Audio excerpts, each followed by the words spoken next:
By the time Christopher Reeve was 26, he had reached a level of success many actors only dream of. He gained international stardom portraying the legendary Man of Steel, Superman.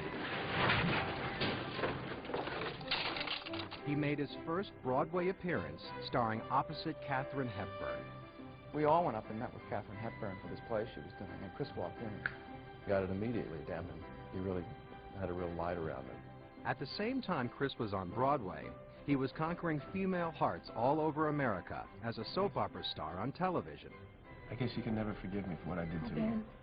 Over the years, he tackled almost 150 theater roles and made 10 television movies. And he appeared in such highly regarded films as The Bostonians, Death Trap, and The Remains of the Day. By 1995, Chris Reeve had it all, including a beautiful wife and 3 wonderful children. But the life he loved so well would change that Memorial Day.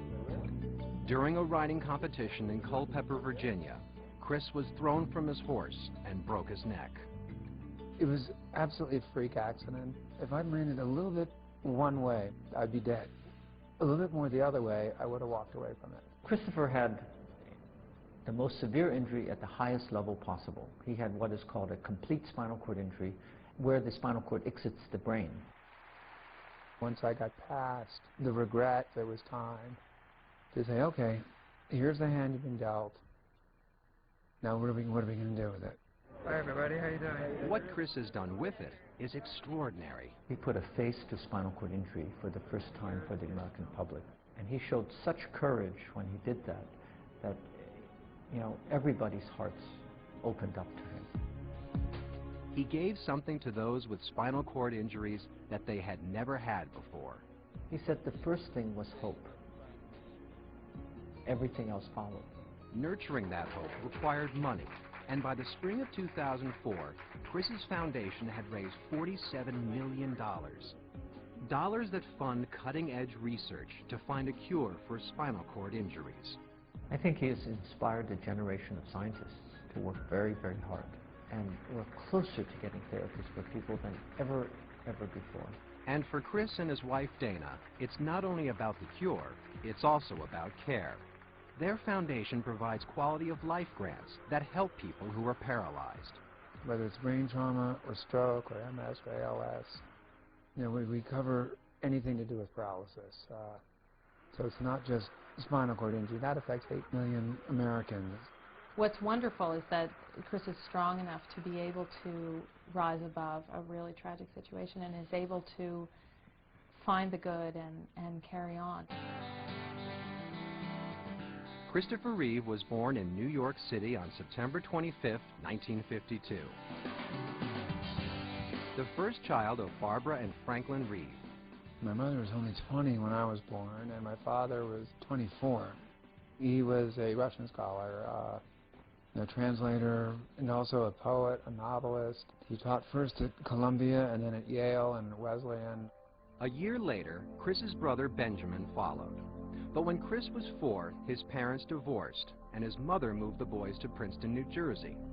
Both parents remarried and had more children. But his parents' divorce was bitter, and Chris spent his childhood shuttling back and forth between the two households, learning to cope with life in his own way. He was earnest. I mean, that word just keeps coming over and over again. And he was always a little bit older. When he was 5, going on 8 or more.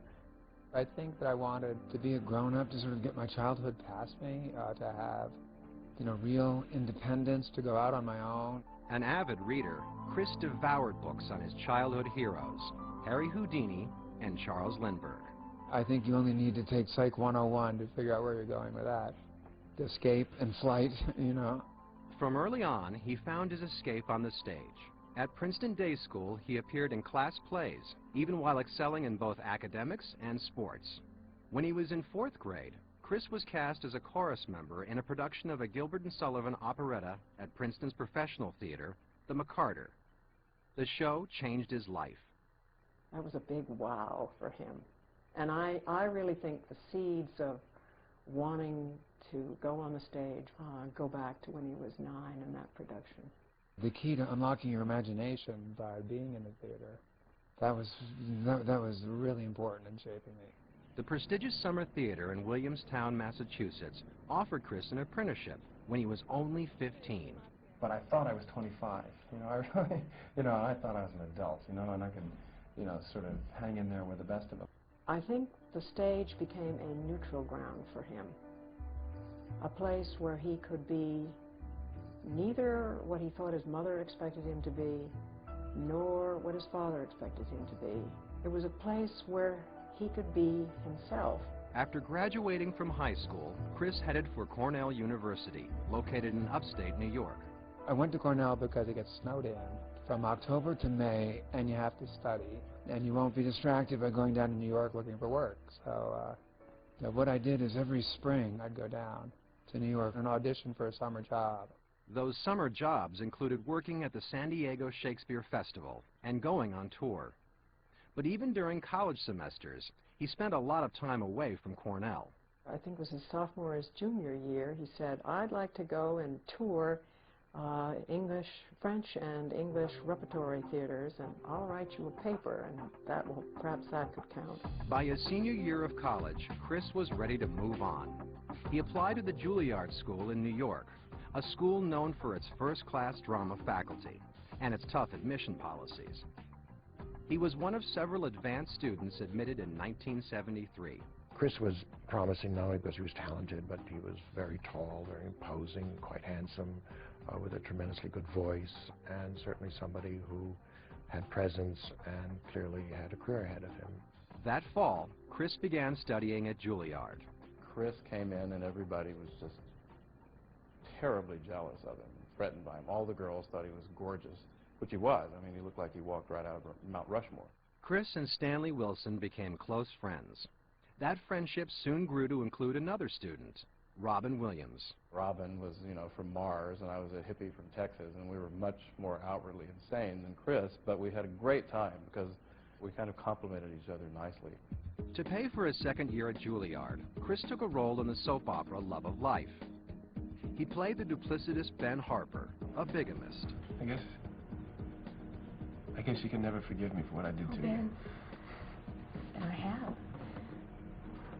The dialogue, the writing is not always absolutely incredible. You know what I mean? So every day is a challenge to try to make it natural and bring it to life, and also to make the transition from being on stage to being on camera.